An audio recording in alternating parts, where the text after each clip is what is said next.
All right, welcome back to Dr. Nelson's Fun Factory.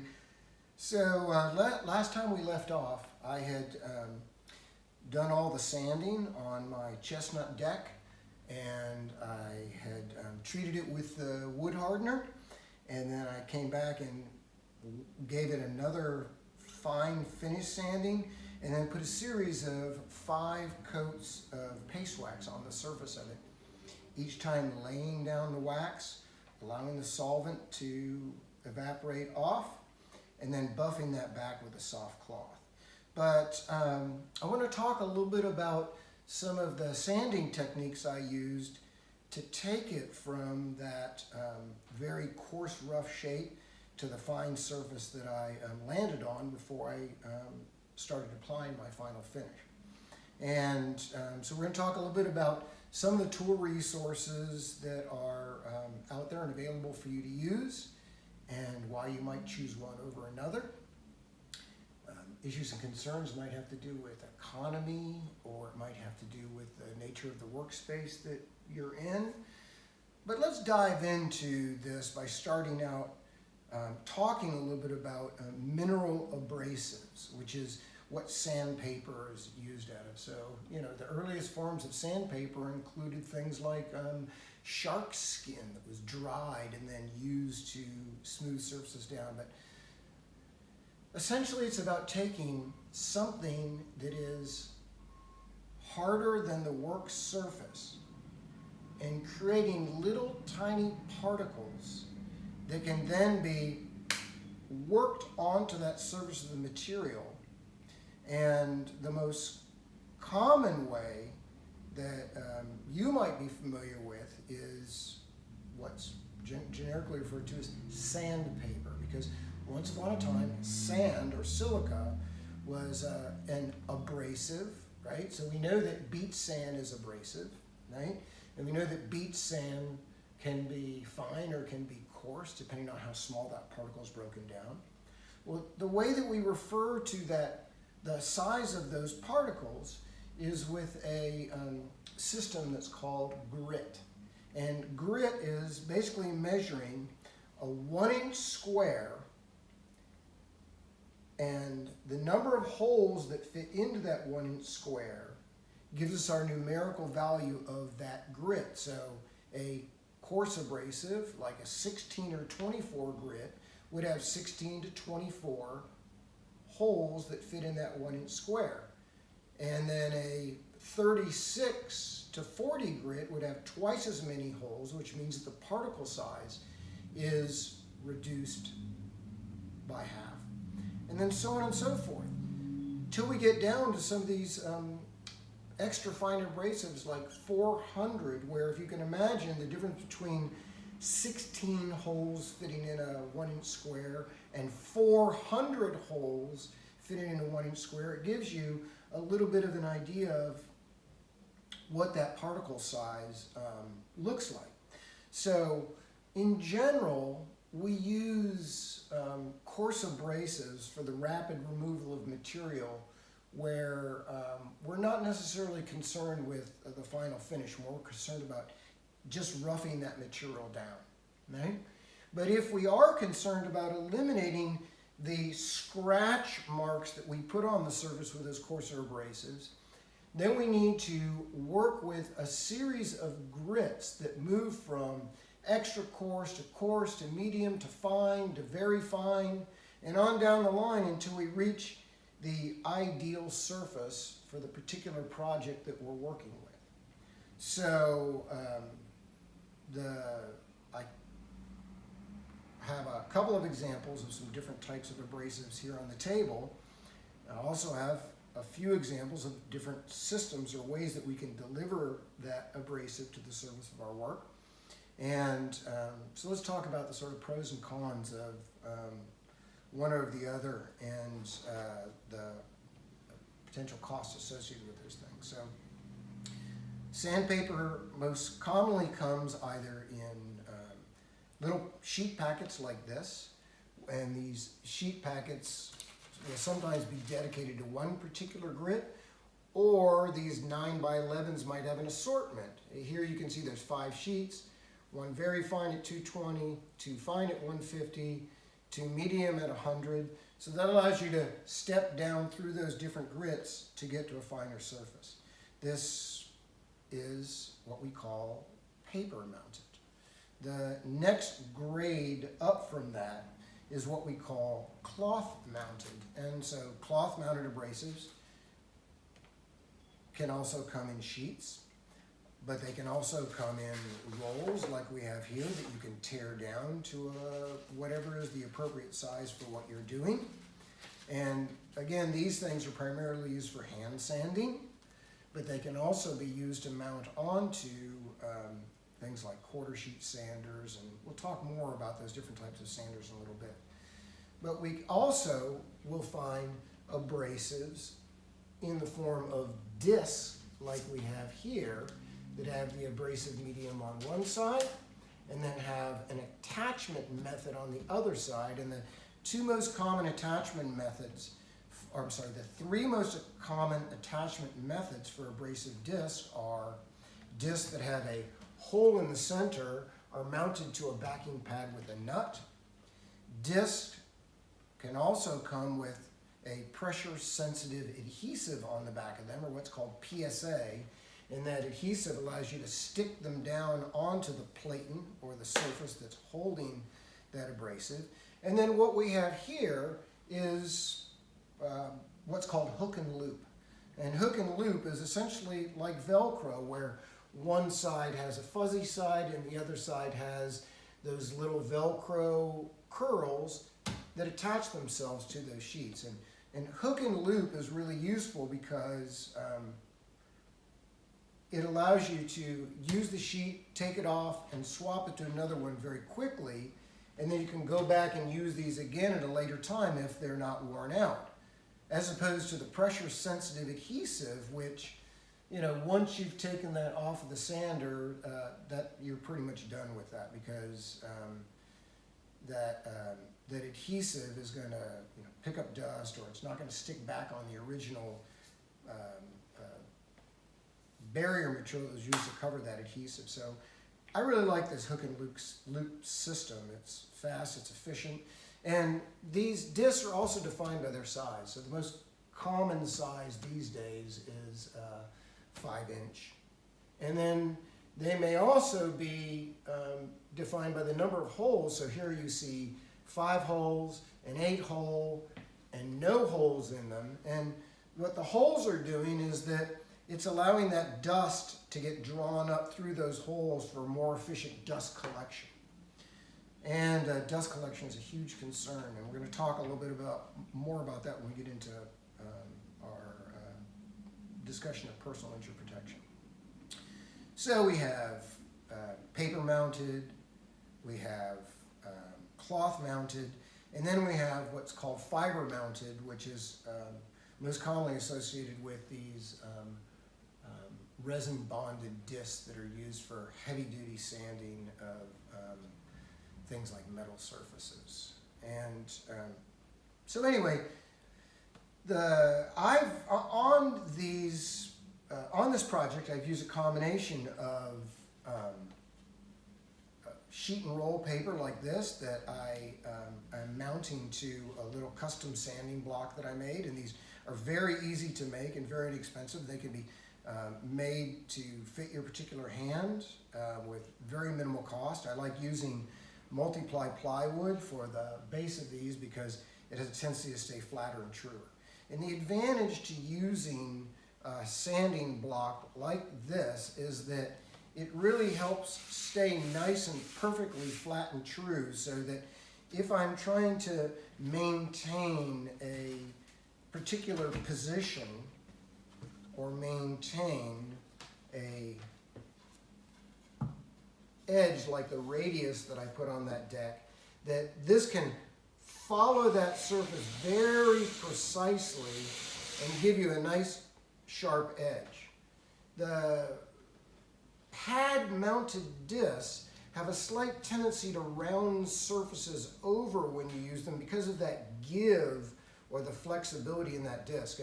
And these discs are available in a range of different densities for different applications, but know that there's always a little rounding over that happens with these. So I really like block sanding like this. And when I'm doing that, I'm most typically running with the direction of the grain. So I'm running along the length with the direction of grain, and then I'm moving off the end with forward strokes downhill from that grain so that I don't fur or lift that grain back up.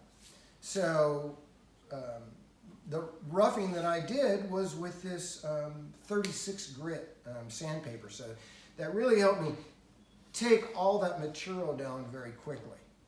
Now I know I said that this deck was probably going to be one and done, but you know, I'm kind of got caught up in the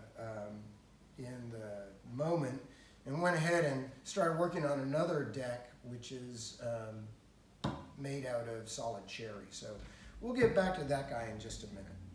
So, so let's talk about the different types of sanders that provide us with these different delivery systems for sanding our material. So in general, we know this, that when you're sanding a piece of material like this wood, that we're using that sandpaper to scratch or remove that material away, and those evidence of the scratches are going to be visible on the surface of your material. And so that's why we go down through these progressively smaller and smaller grits. But at the same time, whatever that delivery system is that you're using, that type of sander, say for example, if I'm using something that is a circular sander, like right angle grinders are most typically used for circular sanding, there will be a swirl pattern on the surface of that that reflects the rotation of that circular tool. So when it comes to finer finishes, I prefer something that's called a orbital sander, or sometimes you'll hear them referred to as random orbital sanders or swirl-free sanders. And the way a random orbital sander like this Porter Cable 5-inch works is that it is rotating in a circular manner, but it has a cam in there that randomizes that movement so that it's not just moving in a circle, it is jumping like this, and you can really feel it when you're using it, which is randomizing those circular patterns in a way that makes the marks on the surface much more discrete. So I really like a random orbital sander for the quality of finish that you're able to get. Random orbital sanders can be powered by a number of different power sources. These days, battery-powered tools have become very popular, but I think that for my money, the electricity or electrically powered sanders are probably one of the most inexpensive tools that are available on the market. But pneumatic tools or air-powered tools are also used much more commonly in commercial and industrial applications because pneumatic tools or air-powered tools are less prone to wear and tear. They're more tolerant of the dust that's generated by these processes, because in electric motors, when dust gets into that motor, it causes wear and tear on that motor and shortens the life of it. So pneumatic tools will outlast electric tools when we're talking about comparable quality of tools, but they do require a compressor to generate the air in order to be able to use those. And the important thing to understand is that just like tools have electrical requirements, minimum amount of electricity being delivered to them for them to operate properly, the same is very much true of compressors. And the way that we measure the energy requirements for a air-powered tool is not just how much pressure the tool needs, but the ability of that compressor to continually provide the volume of air that it needs at a specific pressure. And that volume is measured in cubic feet per minute, so or CFMs. So every compressor will have a CFM capacity rating, right? And if I remember correctly, the general rule of thumb is that you can generate about 5 CFMs for every 1 horsepower of that electric motor. And again, this is just a gross estimate of capacity, but just to give you an example, 9 CFMs would be a very average requirement for an air-powered sander. And so, you know, you're looking at a minimum of a 2-horse motor, which is a pretty substantial compressor. Also, the other factor is how much of a reservoir or tank you have to store that compressed air. And the way to think about this is that the more air you're pulling out of it, the more volume you need to have available for it to keep up with it. So that's why you see large tanks on these compressors, as opposed to things you might find at a building supply store, like what they call pancake compressors or these hot dog compressors, which have very small tanks. Those are really not engineered for operating pneumatic tools that are continually drawing air. They're really much more appropriate for things like a nail gun that just uses a pop-pop, a little of air, pop-pop, a little of air, and doesn't need a continuous flow. So anyway, that's my bit on pneumatics versus electrics. What else? I needed to buy a replacement pad, backer pad for my random orbital sander. And so, you know, somebody might try to take a tool into a service center and get it repaired, but let me assure you that better quality tools are going to have parts available online. And so I encourage you to buy name brand. Don't buy, junky tools, because they're going to perform poorly and they won't last long, and you won't be able to find replacement parts for them.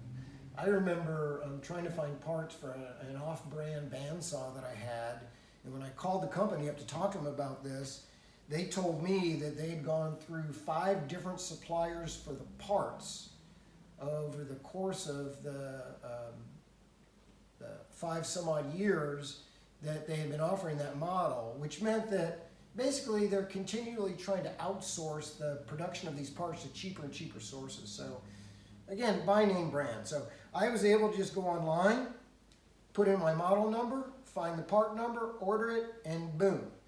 3 screws later, I have a brand new backing pad, and that is our hook and loop, right? I'm always going to keep a dummy disc on there when I'm not using it, so that I'm not compromising the lifespan of that hook and loop, because if it sits on a table or a hard surface, these are like little hooks or curls, and those get mashed down over time. So I'm always going to have a piece of sandpaper mounted on there, whether I'm using it or not. So here you can see a series of abrasive discs that are laid out that go from 60 to 80 to 100 to 120 to 220 to 320. And then last but not least, here I have an abrasive disc that works with hook and loop, that is a wool pad, and this is for polishing. And this, you can get these in wool, cotton, a number of different types of materials that can be used for coming in and polishing a surface. And at the end of this demo, we'll hook this up and I'll show you how it's really going to bring the shine out on this deck right here. So everything I've done up to this point has been hand rubbed, but since I had to order that replacement part for this guy, I started looking around, and lo and behold, there's hook and loop 5-inch polishing disc that can be used on this particular sander. So let's go through those grits. 16 to 24 is referred to as extra coarse, and that's used for rough shaping. 36, 40, and 50 grit is considered to be coarse, and that's for removing deep imperfections. So if there's a deep scratch on the surface, I can use those coarse abrasives to knock that down, and I can also use it to radius an edge like this. Then we get into our 60, 80, and 100 grit, which is defined as medium, 120, 150, and 180, which is defined as fine. And these medium and fine grits are primarily used as a final step in preparing material for a fine paint finish or for a stain finish. And the fine can also be used to lightly sand in between coats of finish. So if I put down a coat of lacquer or a coat of varnish, and I want to put a second or third coat on there, which is typically recommended, then in between coats I'm going to do that light sanding with fine or with very fine, which comes in at 220, 240, and 280. Then we get to extra fine at 320, 360, and 400, super fine, 500, 600, 800, and ultra fine at 1200, 1800, and 2500. And when you start to get into these super fine and ultra fine abrasives, we're really talking about polishing surfaces, and this is most typically done on things like metal surfaces where we're looking for a reflective surface. So you make a series of scratches from coarse down to fine, and then when you get into this extra fine and super fine, the scratches become so small on the surface of metal that we no longer see the presence of the scratches and actually perceive it as a mirrored or reflective surface. So it's unlikely that you would ever use anything finer than very fine on a wood surface. It would really just, for the most part, be a waste of your time because you wouldn't be able to see the difference. So I hope this gives you, oh, last but not least, I forgot to talk about the mineral abrasive types. I had mentioned that shark skin, dried shark skin was once used as an abrasive. Sand and a piece of cloth was once used as an abrasive. But the most common abrasive that we find out in the world today is called aluminum oxide. And it works, it's a general purpose abrasive that works pretty well for wood, and it works okay for metal, and it's very inexpensive. The color associated with aluminum oxide is usually this yellow or a red-brown color like you see here. The next step up from that in terms of a higher quality of paper, and when I refer to a higher quality, I mean that when you're sanding with aluminum oxide, the abrasive will lose its sharpness or its ability to cut that material.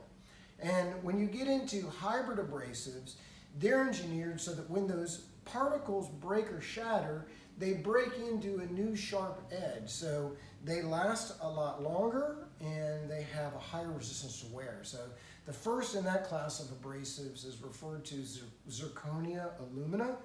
And again, it's primarily only used for metals. You don't need something that hard for wood.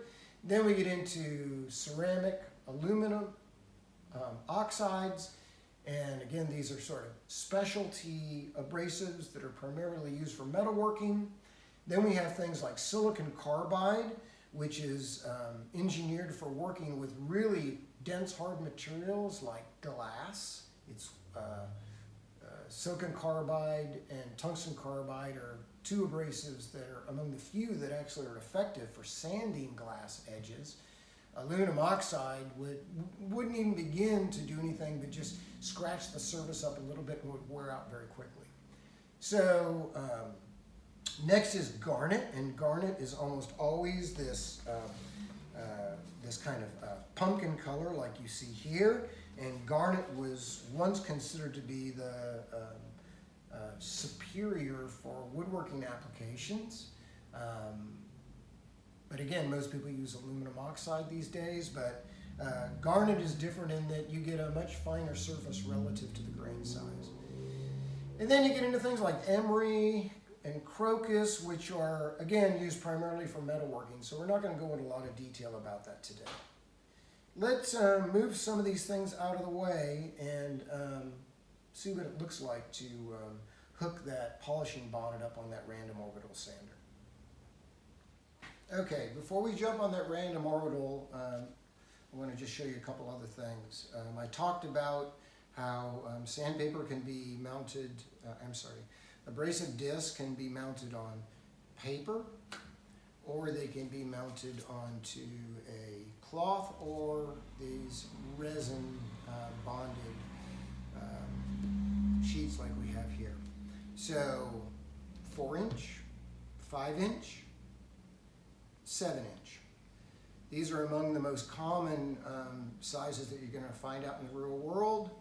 The 5-inch is most commonly associated with the random orbital, but 4-inch, 4.5-inch, and 5-inch is commonly associated with right angle grinders. And again, remember, this is circular. It is not randomizing or obscuring those lines that it's put on the it's putting on the surface. But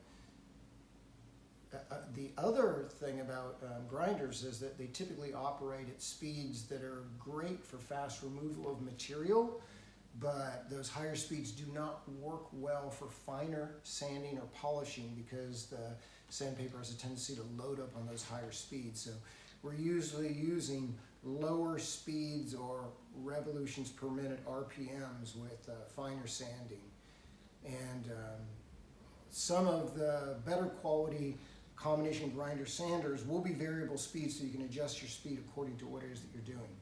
So on the 7-inch side, here's that paper I talked about, but that paper does not have enough support and would be inclined to very easily tear. So it's most commonly mounted onto either a rubber or a fiberglass or phenolic resin backing pad that gets mounted to that right angle grinder.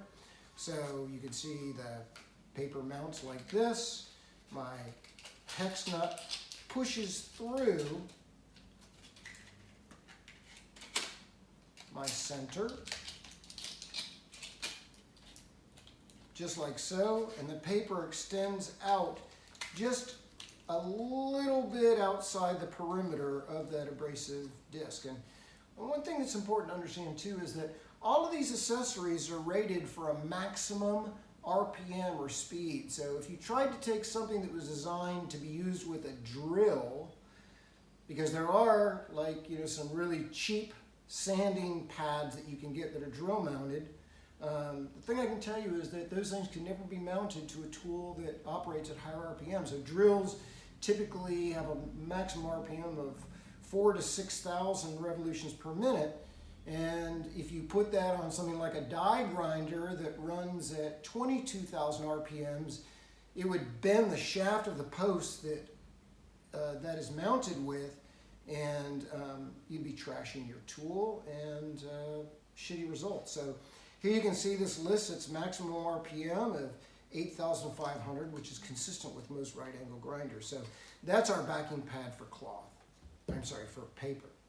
The problem with paper is that it tears very easily if it gets caught on an edge, and the outside edge usually wears out very quickly, but the center doesn't. So you never really get use out of that center because this guy, even though it pulls down a little bit lower, you're still losing some of that working surface. So the solution to that problem is what are called flap discs. And here you can see there's a series of pieces of sandpaper that are layered on top of each other, right? So that means that it's less prone to tearing and last a lot longer. So I highly recommend that you look at using flap disc whenever you can. And because these flap discs can come mounted with this, what's called a Type 27 mount, it's a rigid mount that does not require a backing pad. So, and again, it typically lists the type of mounting system, the outside diameter, the hole size in the center, and in this case, the most common thread pitch for a grinder is 5/8 inch with 11 threads per inch, which you see on the inside of this, and the outside shoulder for that is almost always 7/8 of an inch like we see represented here. It also tells us what our grit is, and here you can see grit is also referred to as corn with a K, or grain. And that term corn refers to a small particle size. So here we have a flat disc. Again, remember, with all sanding processes, you're generating dust. So depending on the kind of dust that you're generating, if I'm sanding off old paint, that could be lead-based paint. And that presents a serious health hazard that requires a respirator with filters that are designed for that particular risk factor of something like lead dust, which is, you know, just, it's a horrible, horrible, it's a large molecule that's difficult to absorb, but when you grind it down into small particles, it's easily ingested, and it leads to things like chronic fatigue and central nervous system, interferes with central nervous system functions. It's hard to, or if not almost impossible, to get out of your system once you become exposed to that lead. So anyway, when it comes to sanding wood, we know that different woods present different respiratory hazards. So before you start working with a particular wood, make sure that you look that species up and see what some of the health hazards associated with it. Some of the stuff is frightening. I mean, not just like the stuff that you expect, like what's commonly referred to as lumber lung, which is essentially lung cancer from breathing the dust from woods, but some of these tropical hardwoods are super toxic to breathe the dust and can cause people to go into anaphylactic shock or to have horrible allergic reactions. So then again, wood dust, minimum of an N95 particle mass. Again, that N95 means that if it's fitting properly, it's eliminating 95% of those respiratory irritants. And again, if you are predisposed to any respiratory problems, sinusitis, bronchitis, rhinitis, if you have a cold or flu that you're getting over, something like that, and you're trying to work, that dust is just going to really prey on you. So make sure and use that proper respiratory protection when you're sanding. And again, remember, the smaller the particle size, typically the worse it is for you, because that ultrafine dust, which you don't even see, lingers in the air for hours after you've finished doing your work. So the way that this guy comes is with this little dust catcher that attaches to the back of it, that, you know, you can tell is doing some work because you'll see the dust collect in it, but I really don't consider it to be adequate for what my needs are, because I'm working inside. It'd be a great idea to take this outside, do all my sanding outside with this N95 on and let it blow away, but I frequently find that I have to work indoors. So when I'm doing that, I'm using a dust collection, a dust extraction system like this 55-gallon drum model I have here, and I've modified this 4-inch hose with a coffee can that allowed me to put an adapter on this that I can then plug into or attach to my sander, so that that dust is being extracted into a filter bag. So, you know, even when I'm using this, I'm going to have a particle mask on when I'm doing that sanding. So what we're doing today is that we're just going to, we're going to be doing a little bit of finish the buffing of the surface of this chestnut deck. So I'm going to take that dummy paper off. I'm going to take my pad and I'm going to set it down on the surface so that I can come in and I can align my sander as best as possible so that it's centered on there, and then I just push down to get that grip or hold on the surface. The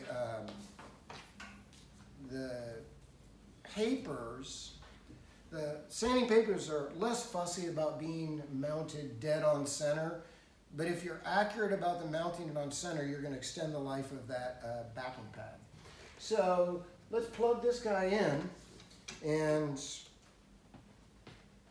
always use the shortest extension cord that you can, and make sure that an extension cord is at minimum the diameter of the wire that is supplying power to your tool, if not larger. So this guy can be operated one hand or two. And I'm going to just put this guy on for right now. We're not going to be generating a bunch of dust because we're just doing some polishing, but with the tool up off the surface, I'll put it at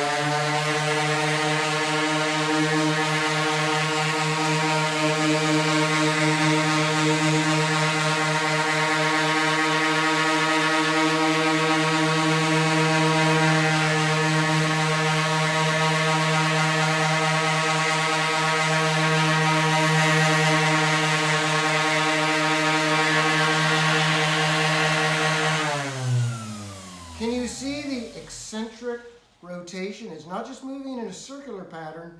You can see it moving off center. Let's fire that up one more time and watch what's going on right here.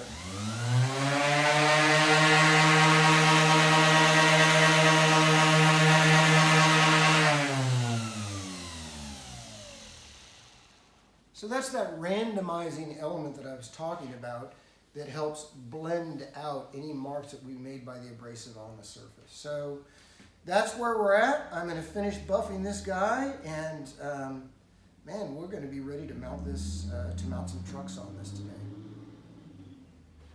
All right, while we were off camera, I went ahead and took a look at those Goldwig sidewinders and just did what we call a dry fit. I set it up on top of this chestnut deck, and it just didn't look right. So I took a look at this 48 inch by 10 inch Vision longboard that I have, and the setup I had on that was these Gullwing Chargers with these Biothane Sector 9 soy-based wheels. And you know, because this board has the kind of Mr. Natural sort of aesthetic about it, I just felt like those soy wheels and those Gullwing Chargers looked a lot better on here. And the fact of the matter is that these super big fat Dumbo wheels that I have and the Gullwing Sidewinders really look pretty good on this Vision longboard. And you know, we were at 36 here. The original board was 44. This is out to 48. This might actually be a better fit. So don't be afraid to challenge your preconceived notions about the way that things should go together or what's right. Keep asking yourself questions along the way and give yourself room to make changes if something about that difference begs the question to be answered. Why not try this? So I've had a great time working on this project, and I have to tell you, I've enjoyed it so much that I am going to continue to move on and make a few more hardwood decks. So we're going to work on adding this cherry deck into the lineup in the coming weeks. And thanks for sticking with me through this whole process. I know at times it can be a bit of a slog, but we'll see you next Friday when our new module is released. Thank you.